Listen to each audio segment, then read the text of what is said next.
All right.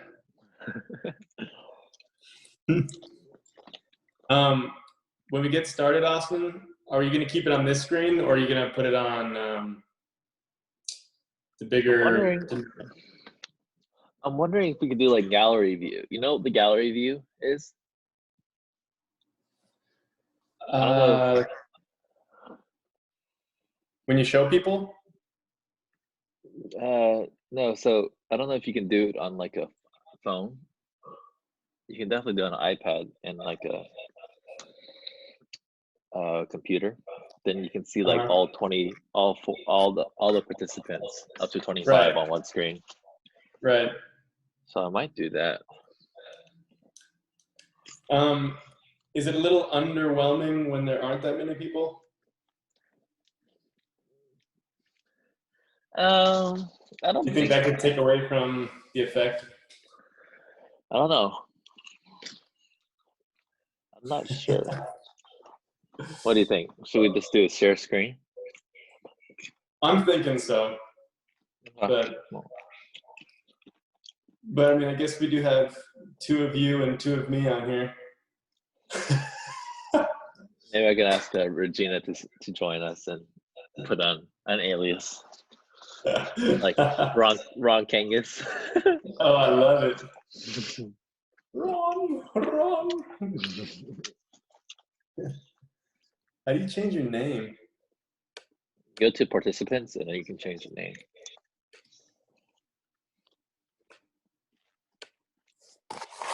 Okay.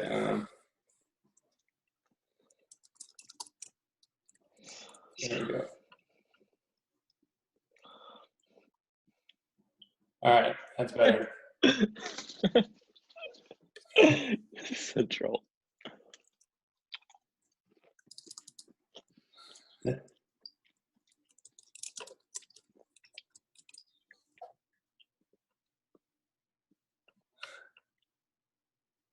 Yeah, I like that, bro.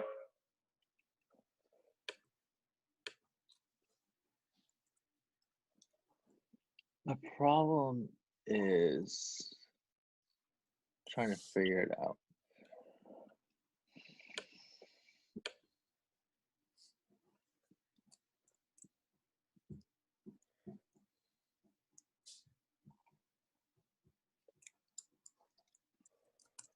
I'm not.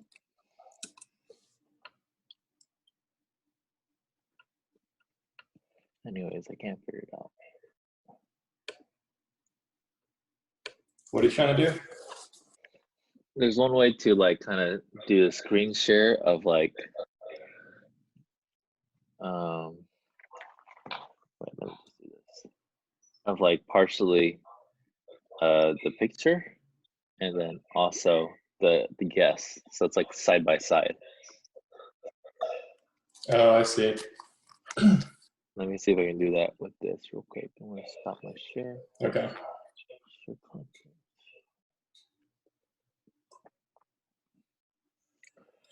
I say at 2:10 we just start having a conversation with each other. Oh yeah, for sure, bro. And then we can just publish it as a podcast or something. Definitely.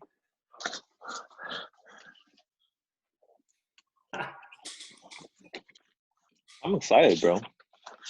Yeah, me too.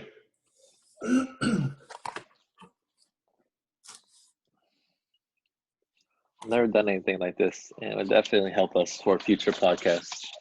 For sure. And I'm planning to keep my video off, by the way, just so you don't feel lonely. No, that's fine. Okay. I mean, I'm just in a room, but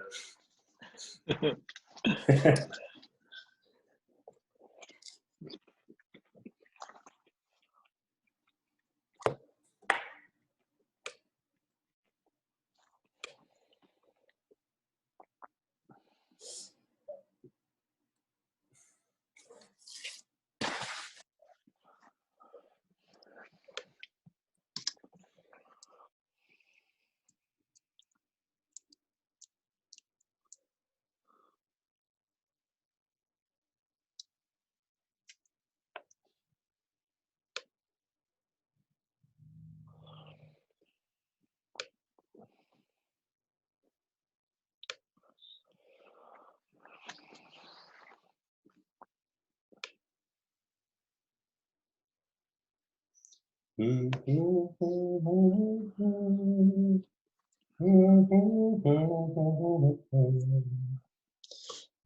got a roof by the river.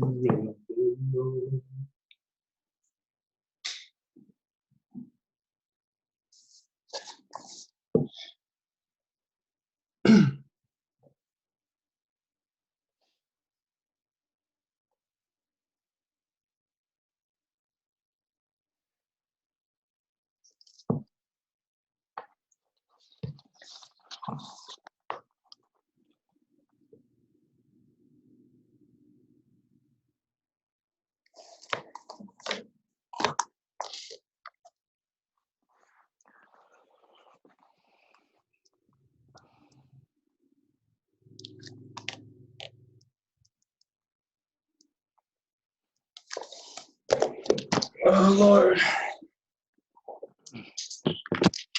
Thank you, Lord. Amen.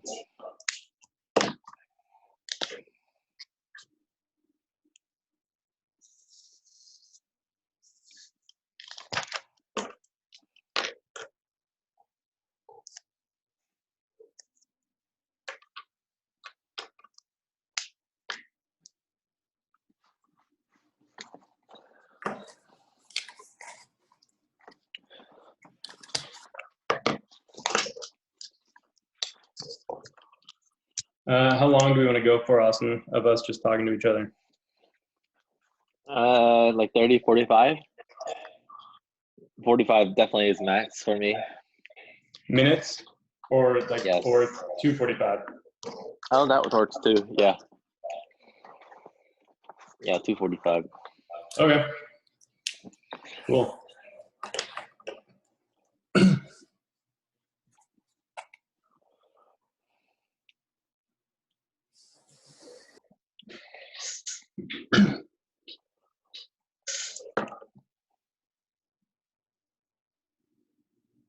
Okay. I guess you want to give us an intro? Yep. Let's go. Take one. Hello, everyone. This is our first episode of To Know Him. I'm Connor Robinson. Many of you know me. And Austin Zhang is on the line with me. And we're going to be carrying out a sort of podcast discussion today of a wonderful book that Austin and I were looking into in the last few days called The Tree of Life. It's by a brother named Witness Lee. He was a very popular and spiritual man who put out a lot of ministry. He passed away in the late 90s, but this book has been a great help to a lot of people. I know, Austin, we've heard people talk about this book a lot. Yeah. And I mean, once we start diving in, I think we'll understand why it's become such a popular book. And man, we have 16 chapters of rich fellowship in this book. And this chapter that we're going to start on today is called The Way to Fulfill God's Purpose. Austin, when you first saw the title, The Tree of Life, or heard about the Tree of Life in the past, let's start with that. When you first heard about the Tree of Life, what was your thought, even before getting into this book? Yeah, I was, Connor, I was just thinking, the first time I hear the Tree of Life is in the Garden of Eden, right? And so Yeah. there's the Garden of Eden, there's Adam and Eve, and my first recollection of the Tree of Life was just that it was intended for man, but then it was blocked off because man fell. Yeah. So I'm interested. I was very interested in this book because the Tree of Life, I mean, the book is called The Tree of Life, so you would think maybe it's a story on the Garden of Eden. Maybe it's a story of what happened with Adam and Eve. But I mean, even just getting to this first chapter, and even through the first paragraph, you realize that there's a lot more to than just the story and of Genesis 1 and Genesis 2 of the Tree of Life. Yeah, it's funny that you say that. I wouldn't have answered the way you did, but now that I think about it, when I would have heard the Tree of Life back when I was growing up, I would have thought the same thing. In the garden, And probably the first thing I would have thought right after the tree of life was the tree of knowledge of good and evil. And I would almost say that that tree meant more to me than, than the tree of life. And I never would have imagined there'd be a whole book on the tree of life. For sure. And the first chapter to be called The Way to Fulfill God's Purpose. I mean, wow, this tree must have a lot of impact on God's eternal purpose.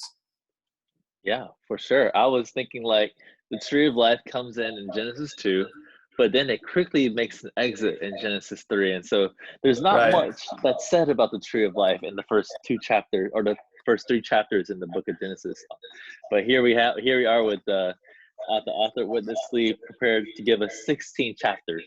16 chapters. 16 chapters on the tree of life. So I'm really excited for this endeavor. Me too. Actually, you know, Austin, every chapter begins with a little bit of scripture reading. And since we both mentioned Genesis, I'm wondering if we could pull up Genesis 2, verse 7 through 9, either on the screen or maybe we can read it from our Bible. Yeah, let me see if I can pull it up on the screen. Okay. Let's see how this works.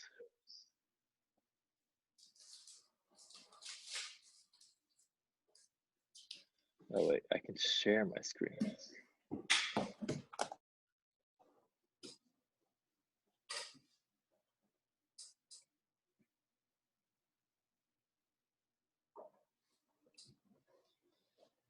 And so just so you all know, while Austin's pulling it up, Genesis 1 and 2, we know it has to do with creation. And in Genesis 2, before we get to verses 7 through 9, there's an account of God resting at the beginning of the chapter, resting on the 7th day, God having the creation sitting there. But then in verse 7, we finally get to man. So in the previous chapter, on the 6th day, after the buildup, you know, God made man. But here, it's almost like God immediately jumps to man, and man has a huge impact on what's going on in the garden, and it's kind of a central point. But actually, the central point, or what's in the center of the garden here, is not even man, but it's clear here is the tree of life. Yeah. So that's kind of the setting of these verses in Genesis 2, is God made man and put him in a specific place in front of the thing that's at the center of the garden, which at that time was really the center of the earth. And I'd say, since we're looking at the earth, and earth being what's on God's heart, and with what's going on the earth that concerns God the most, I would almost say this thing in the garden is at the center of the universe. Wow. That's a bold statement. It's like the focal, Connor. Right? The focal point of the universe, right here in verse 7, 8 and 9. How do we do this, Austin?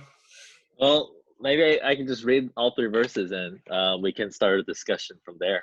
Yeah, let's do it. So verse 7 begins, Jehovah God formed man from the dust of the ground and breathed into his nostrils the breath of life, and man became a living soul. And Jehovah planted a garden in Eden in the east, and there he put man whom he had formed. And out of the ground Jehovah God caused to grow every tree that is pleasant to the sight and good for food, as well as the tree of life in the middle of the garden, and the tree of the knowledge of good and evil. Okay, there it is. So you have man, you have the garden, and then at the middle of the garden is the tree of life and the tree of knowledge of good and evil, but specifically the tree of life. Definitely. Okay, so in this first chapter, it goes kind of by section, and the first section is called God's Purpose.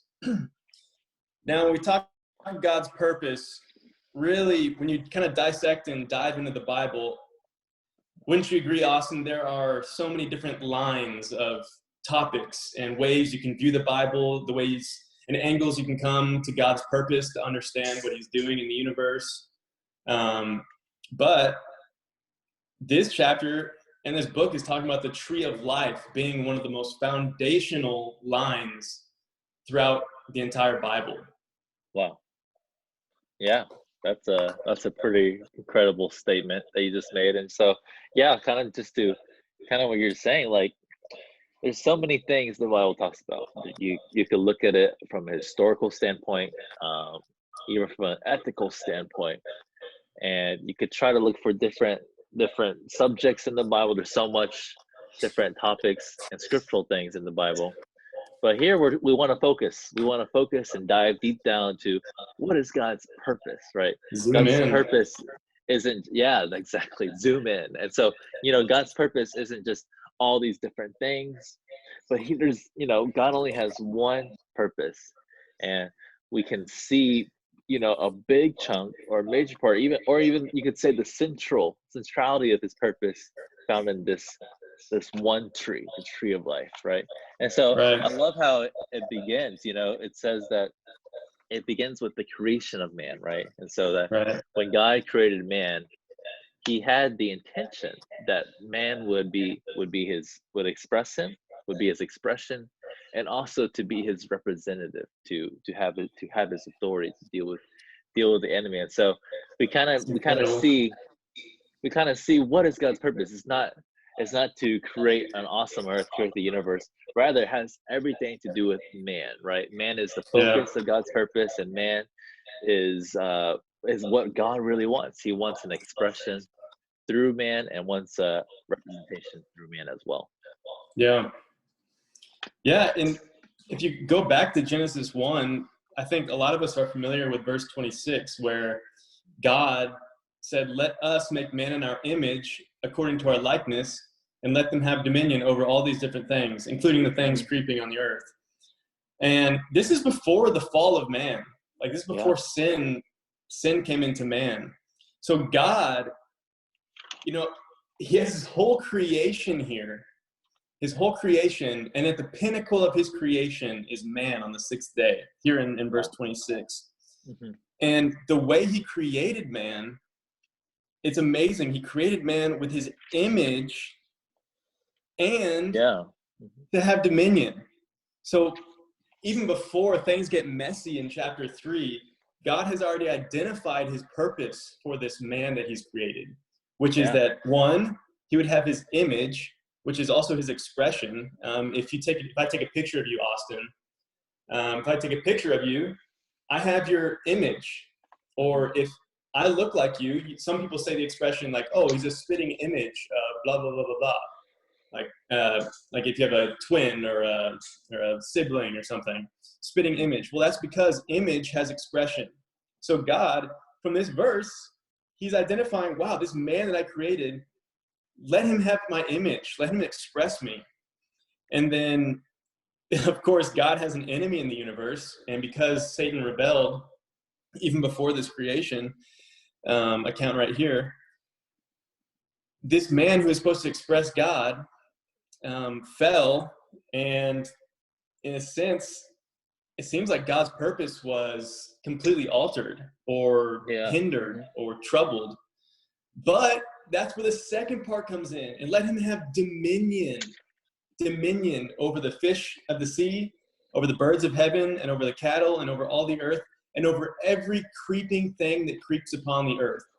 And it's funny because he says that here in Genesis 1:26. And then a chapter and a half later, that creeping thing, wow, all of a sudden Satan, the serpent, comes on the scene. Sure. Crazy. Yeah, so, I mean, I just love how this chapter goes along, because now we see in the first section, first two paragraphs, that there's God's purpose, right? God's purpose is to have an expression through man, and also to deal with Satan and the fallen angels, and that's also through man, right? But obviously, when God created Adam wasn't yet able to fully express God, fully represent God, and so the way that I feel like God is the way that Genesis is written. You have the purpose of God. Now you almost come into another chapter, Genesis 2, and it's almost like, okay, we have the purpose. Now we got to figure out the way to get to the goal, the way to get to the purpose. Agree. It's like the journey line. And so I'm just, and then what's revealed in Genesis 2 is it's just, there's man, of course, there's the spirit of man, but also there's the tree of life. And so this is something that's Right. incredible to see that when God put man in the Garden of Eden, right? And then in the Garden of Eden, there are so many different things. There's herbs, there are different trees. Everything was good for the sight, and Yeah. good for man to eat. And so, but right in the middle was the tree of life, and then Genesis 2 also says there was a tree of knowledge of good and evil. And so, if you think about it, like, and what is God trying to imply when God puts Adam in the Garden of Eden, right in the middle, right? It's Right. like saying, if I put a hamburger right in front of you, that's what God is trying to do. If he Right. puts a double cheeseburger right in front of you, you know, you gotta say, oh yeah, he's trying to tell me to eat this burger, right? Eat this. Yeah. And Yeah. so when God puts man in front of the tree of life, there can't be any other reason not to like take a picture with the tree or not to worship the Yep. tree. He's trying to tell man, eat the tree, right? Eat the tree. That's right. That's right. And it's called the tree of life. Yeah. I Tree of mean, life. And subtly, the tree of knowledge of good and evil isn't called the tree of death, but God did warn man that the day they eat of it, surely they would die. So basically, yeah. you have, these is my words now, the tree of life and the tree of death, pretty much. Mhm. But it's disguised with knowledge. Oh yeah. Mhm. Okay, so you kind of made the bridge already, Austin, where, Witness Lee, he starts with God's eternal purpose, but we still it's kind of vague how the tree of life comes in. We see the Yeah. creation of man, we see that there is a tree, but like how do we go to the next step? Like, why are we talking about the tree of life and God's purpose? And you made the mention of it already. You can see God's purpose in the first chapter, but in the second chapter, it's like, how, like you said, how is God going to do it? Mhm. And he's doing it by the tree of life. And the tree of life outside of them really doesn't do anything. I mean, they're in the garden, right? They're in the garden, Yeah. they're by the trees, but other than a spider falling out of the tree or something, that happened to me the other day. But other than that, like, the tree really doesn't affect me. But the point is, the tree with its fruits are for eating. Yeah. And Yeah. anyway, I Okay. think Yeah, for it's, sure. wow.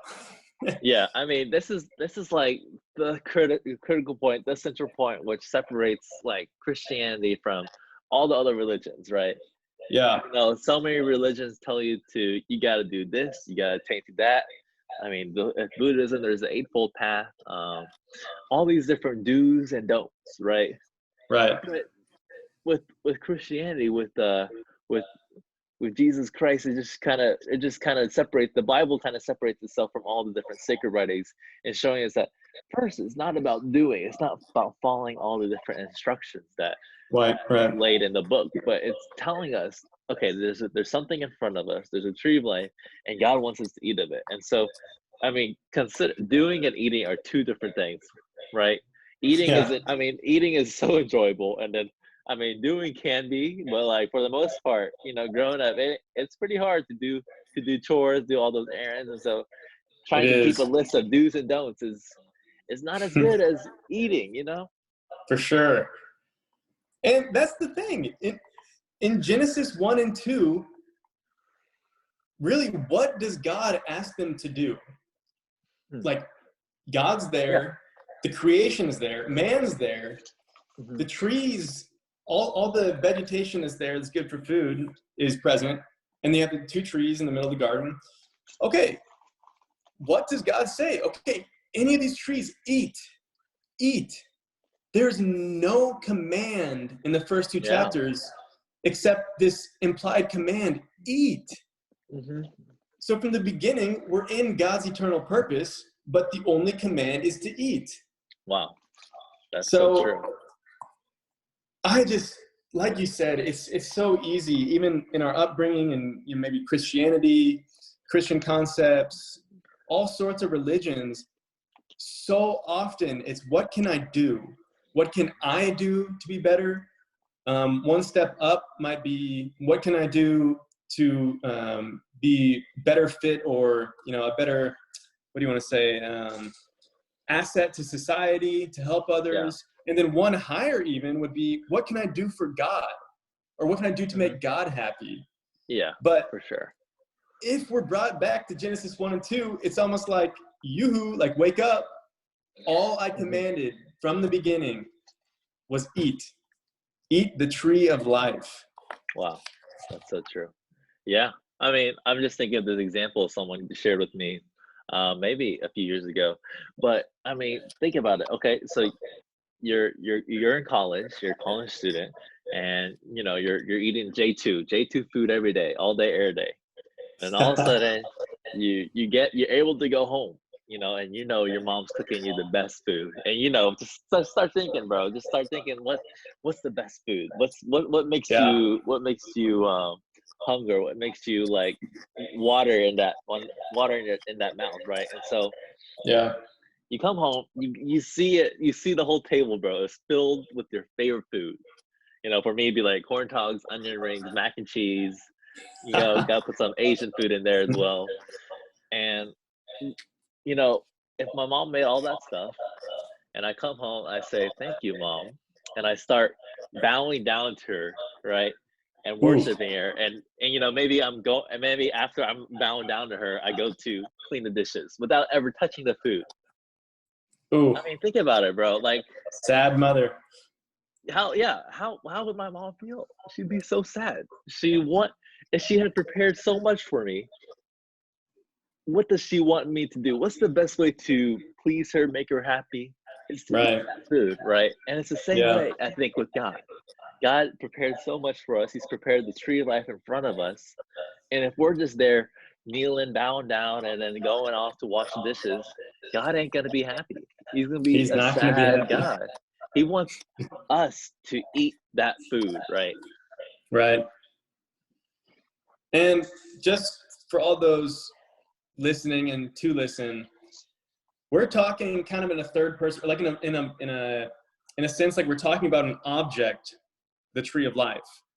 Mm-hmm. But it's crucial, maybe at this point, that we identify that the tree of life we're talking about is the triune God. That is the Father, God in Christ as the Spirit. Now that's a mouthful, but basically it's God the Father, Son, and Spirit right there in the garden. And I do believe that as we go through this book, it'll become more and more clear that we're not making this up. The writer of this book is not making this up, but the tree of life here in the garden and throughout the rest of the Bible is God himself as life to us. And I think it was cool, Austin, maybe in the middle of the chapter, Witness Lee is almost showing us that it's not weird to talk about God as food. Yeah. We have countless examples, especially in the Gospel of John. There are all sorts of things. Okay. Awesome. John 10:10. What does it say? I'm pretty sure that it says that Jesus comes that we may have life and have it abundantly. Okay, he came that we would have life and have it abundantly. All right. How on earth does he come to give us life, and how does he give it to us abundantly? Well, if you look around John, if you kind of scan through all the chapters, he shows himself as our food, our drink, our bread. Yeah. What else does he say? The word, actually in Matthew, it says like, eat the word, the word of God, every word that proceeds man out should not live on bread mouth. alone, right? Yeah. Right, exactly. Even Old Testament, your words were found and I ate them in Jeremiah. So time and time again, Jesus is talking about himself as food. And John 6 is almost the pinnacle where he's like, look, drink my blood, eat my flesh. And he wasn't talking in the sense that they should be cannibals, but he's presenting himself as the bread of life. And in chapter 6, verse 57, he says, he who eats me shall also live because of me. Wow. So, I mean, if you apply that and know that the tree of life is talking about God himself, he who eats this tree of life, he who eats God will live because of God. Wow. Wow. That is something. Goodness. Wow. So Wow. I think John got the point. I think he got it. I don't think he missed the mark on that gospel. Right. Well, I think we Right. got like 2 more sections left, right? And so I don't know about you, but I think we've milked the first 2 sections pretty well. Yeah, I agree. So sorry. It looks like there's a concept change that Witness Lee is trying to bring out. There's a concept that we have been almost contaminated with throughout our entire Christian life, and that concept is doing. Right. For so many years growing up, we've heard, do this, don't do that, honor your parents, never lie, never steal, right? And these are things that, you know, they're Good written things. in the Bible, right? They're good things, and it's not like Confucius wrote it or like some other author wrote it. I mean, Jesus says this stuff, Moses says this stuff, even God says this stuff, right? Right. So all these do's and don'ts are kind of found in the Bible, and you know, you can't like tear those pages out. And so these concepts that had been kind of in our mind for so long growing up, and so our view of Christianity has been so much, I can do this, doing this will please God, and not doing this will also make God happy. But here Witness Lee's trying to change our concept about from doing to eating. So that's very interesting. What do you think, Connor? Yeah, I don't know where the thought came from that in order to make God happy, I need to do something, or I need to serve him by being a really active Christian, or worship him by going somewhere or doing something. It's funny because before I really had a big turn to the Lord growing up, my view of Christianity was that it's a set of rules of do's and don'ts. And before I knew what it meant to be a Christian, which is to receive the life of God and to be born of the Spirit and now have Christ living in you, before I knew that, to me, I thought to be a Christian was you need to follow the law. You need to be a good person. You need to, even practically speaking, not swear. You need to not choose someone out. You need to not do these things that are in our nature, but in society, they're looked down upon. So to me, that's what it was. But like you said, Christianity has almost become a doing religion, a working religion, or a toiling religion. It's almost tiresome. If you ask most Christians, if you ask them what the Christian life's been like, it's like, oh, I've just failed again and again, or I just can't do it. I don't know what to do. And that's because we have this concept, to be a Christian, I need to do a lot. I need to earn my spot as a Christian. For sure. Yeah, I'm looking at this portion, this paragraph, and you know, Witness Lee gives us 2 contrasting prayers, right? Oh, that was one good. Prayer is according to our concept of doing, and another one is according to eating. Or once we actually seen this vision, how our view and how our prayers to the Lord change. And so I just want to read it real quick. These 2 prayers. And so the first one says, Lord, help me today to do the right thing. Lord, you know my weakness. You know how easily I lose my temper. Lord, help me today not to lose my temper. Man, that sounds like a good prayer. I mean, I'm pretty sure I prayed that a lot. Right. You know, if this is something that we would all pray, and I'll say this is a good and honest prayer. Okay. Awesome. I was reading this with Johanna earlier again. We were talking about it, and we both kind of at the same time said, man, we prayed this in the last week. For sure. Okay, go ahead with the second prayer. Okay, so this is the second prayer. Once you see that the concept of a Christian is to eat, And so this is what Witness Lee prays. Lord, I want nothing to do with doing. So I will not ask you to help me do anything, but help me to feed on you, to eat you. Oh Lord, I open myself to you. You are my enjoyment. I Wow. mean, wow. Wow. Those are just two, they're both good prayers, but one of them you could just feel the taste, the flavor is a little different, right? One Right. flavor is you're still trying, still working hard to be a Christian. The other one is like, I give up as a Christian and I'm Yeah. just gonna focus on eating the Lord, eating Christ, right? Yeah. And it's this huge shift where we're being saved. He's trying to save us from our doing. It's good to do. We have to, I mean, the Lord needs to do something on earth today, and who's he gonna do it through? He has to do it through man. He has to do it through the church, the believers. But he's not so much concerned with our doing as much as he is with our eating and our enjoying. And I can just feel when Witness Lee's talking here, he's like, look, you need to stop your working, stop your toiling, and start enjoying God. The Garden of Eden. Eden, isn't it enjoyment, Austin? Or what is it? Pleasure. Pleasure. It's pleasure, Yeah. sorry. It's the garden of pleasure. It's not the garden of toil or working. God, we need to be brought back to God, honestly. Yeah. As Christians, we can get stuck doing even good things, religiously reading our Bible in a good way. We can go to meetings religiously in a good way.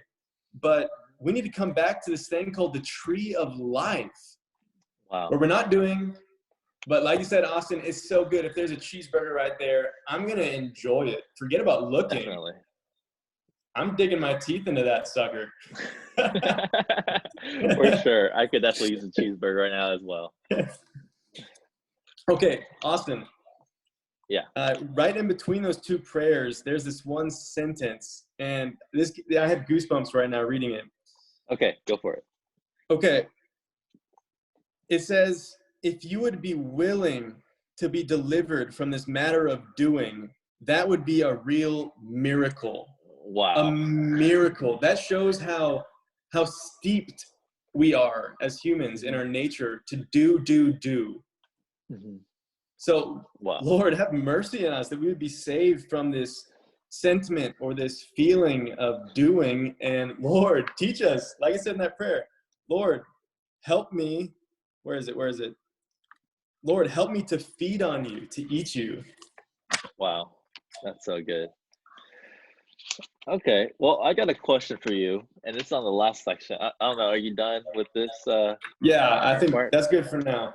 Okay. I got a question. And so I was reading it and still I got a little confused because the title says how to enjoy Christ.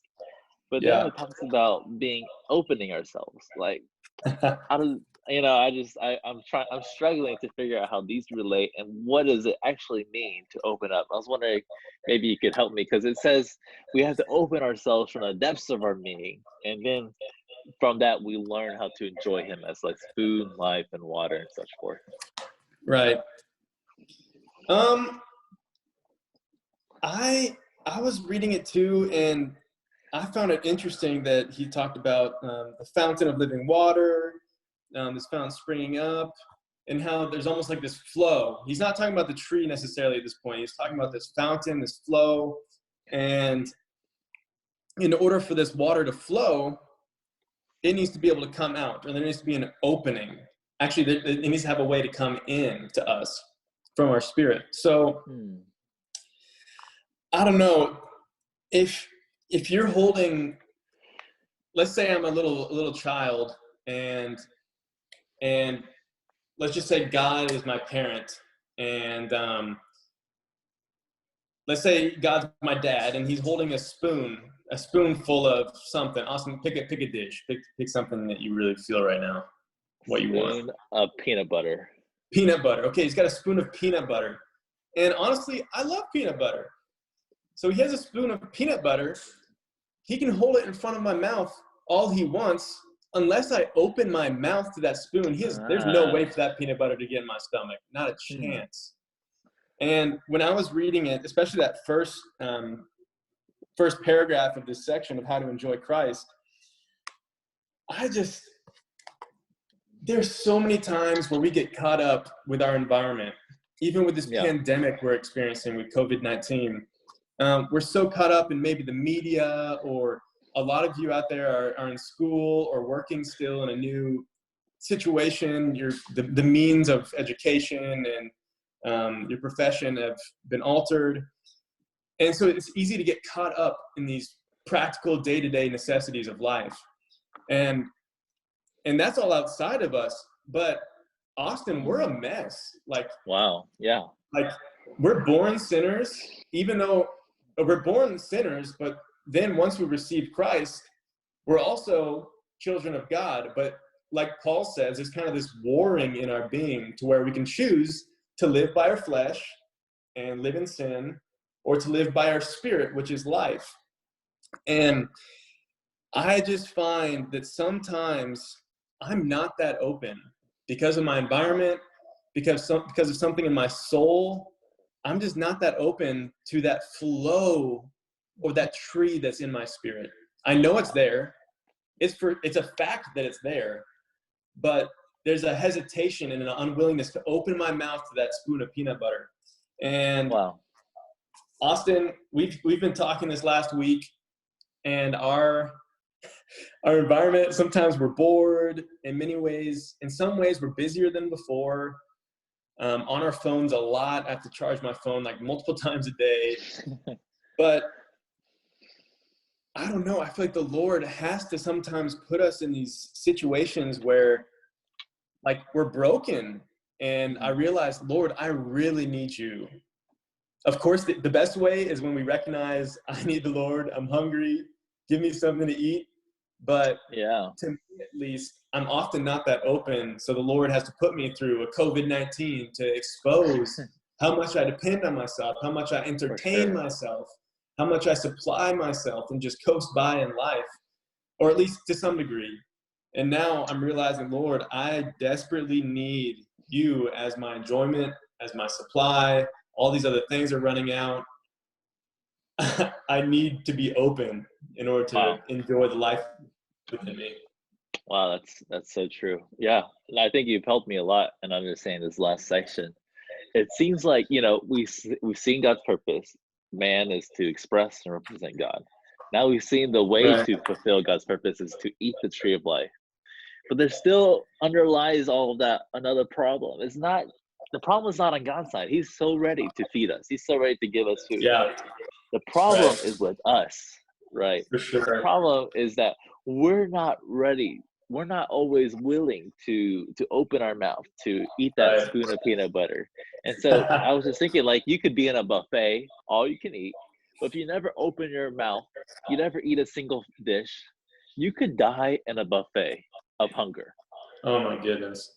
It's true. That would be quite a paradox. But that's us with God many times. God has a buffet ready for us, but we're dying in the buffet. Wow. And all we have to do is just open our mouth to eat that food, right? Amen. And I think it's safe to say, Austin, we're just learning. At the end, I think there is this spirit, if you will, of learning. We need to learn to contact the Lord and realize that He's our food.